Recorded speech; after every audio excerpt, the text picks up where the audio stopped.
Hello, I would like to welcome all of you retards and screwheads to the latest edition of News of the Day. That's my show. That's where I take the biggest stories of the day, running through the media cycle, and try to put a biblical slant on them.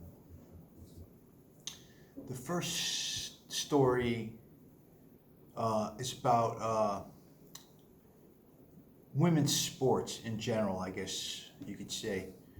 I woke up this morning and I flipped on Fox News and Arthel Neville was on there, and she had on that swimmer from Kentucky. I think her name is Riley Gaines, and they were discussing this whole thing with Caitlin Clark about being left off the Olympic team, and this Riley Gaines said, "Hey, what about Britney Griner? How's she on the team?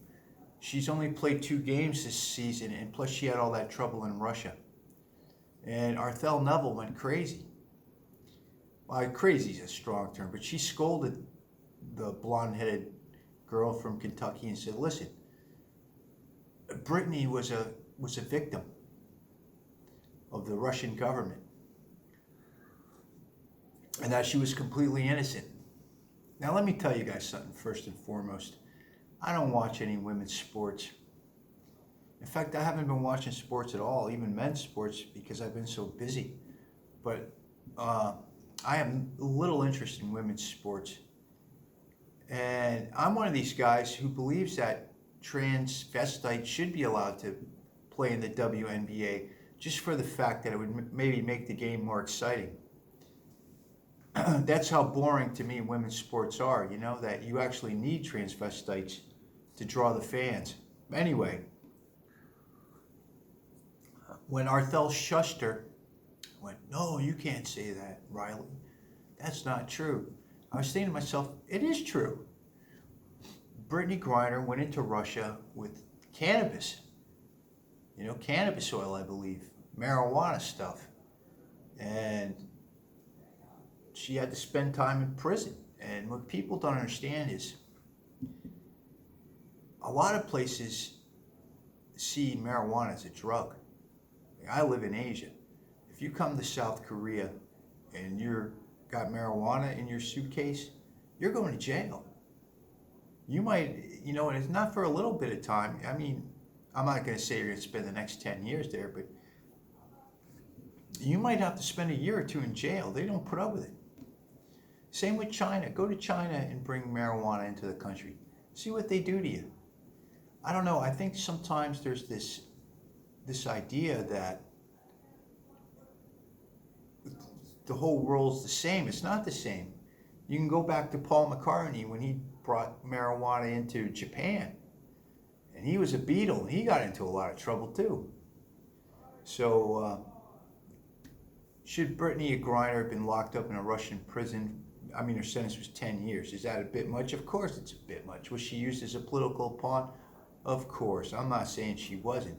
But this idea that, like Arthel Neville said, that she was innocent. She wasn't innocent. She even pled guilty. How could she be? She pled guilty. She brought cannabis oil and she smuggled drugs. I'm not saying she was selling them or anything, but she's a drug smuggler. They consider that a drug. You tried to bring it in illegally, you're smuggling. Anyway, that's the first story. I'm not sure what the biblical slant for that would be. I guess just tell the truth, be an upright person, don't try to get over on the government, yada, yada, yada, that kind of thing. Have respect for people. That's the main biblical slant I would put on it. And I would also, Jesus brings up a word, dissipation, which means that when you're a drunkard or a pot smoker and you're doing it to kind of forget your troubles, it's actually a sin. And look, I'm not judging anyone. I've been guilty of it myself. But it's no way to go through life. I'll tell you that much, being a pothead or a drunk. No, it's not a way to live life. Second story. Russia again. Putin put out terms for a peace deal, and his terms to me seem reasonable, but what do I know? Maybe I'm crazy. He said, look, we're going to keep the Russian-speaking parts of the Ukraine, where the majority of the people want the Russian government to take over. And you have to promise not to join NATO. And of course, Zelensky said no. And this is exactly what the West wants too. You know, this wars that just last forever and ever. Why would they want that? Well, it's money. You know, if you look at America, we don't really produce anything anymore, do we? I mean, when you drive through America's towns and cities, what do? You see a Walmart, you see a Lowe's, you see a Home Depot, you see a Target, you see occasionally an International House of Pancakes. You don't see anything like a factory these days, right, where they're making stuff. So the only thing we really make these days are bombs and bullets and airplanes, fighter jets, and pornography. We make a lot of pornography. Other than that, we ship it all overseas to get it all built in Asia, in China. And then if their prices go up, I guess we'll go to Vietnam. You know, we'll keep, the rich industrialists will keep finding places where it's the cheapest. And then if Thailand or Vietnam gets too expensive, maybe Thailand or maybe Laos, we'll find some place so that we don't have to pay our workers. But anyway, my point is that this is a new forever war. And it's a dangerous game. I'm telling you, my heart goes out to the Ukrainian people, because I was watching a video about the new recruits. They're all my age. They're all in their 50s. That's too old to go out and fight a war, you know. I guess they're fighting for their homeland. They didn't look too enthusiastic about it, you know. So we'll see what happens, but there'll be no peace. And my last story of the day is story number. Well, let's put a biblical slant on that. I'm going to go with God's warning against globalism. That there's a big globalist movement right now, and that's why they're trying to take Putin out. He's a nationalist, and they're going to try to get him out of there. And he's not playing by the global rules. So I go back again to the Tower of Babel and Nimrod, about how God said, nah, this isn't going to work. Too much power in too few hands.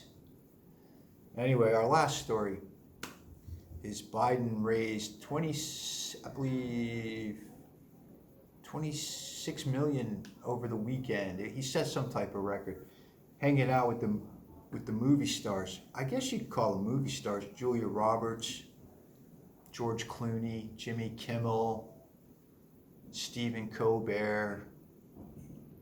They all seem to be people from the 90s. Julia Roberts, George Clooney. I tell you, the Democratic Party has really become the party of the elites. And it's kind of scary in a way, because what party is representing the working man? We don't seem to have a party anymore, you know? And it's not good, you know? Who's representing the everyday guy? Certainly not the Democrats. And plus, it's been taken over by feminists and libtards. You know, these angry feminists drinking their wine and putting down men and toxic masculinity and the rest of it. It's just, there's no room in it for me, I'll tell you that much. There's no way I could ever hold my nose and vote Democrat with the type of people who run it. Yeah. Anyway, well, one last thing. Well, Joe had to be let off the stage by Barack Obama. And it's going to get to the point where they're going to have to replace the poor old guy. You know? it's becoming so obvious he has no idea where he even is these days. So we'll see what happens with that. Anyway, it's 10 minutes. I don't like to go over 10 minutes, so I'm going to leave you. But I want to tell you this. Press like and press subscribe. It would help me out. Also, I want to wish you a happy day. So God bless you and have a good one. Anyway, that's it for me. I'll see you next time. Bye-bye.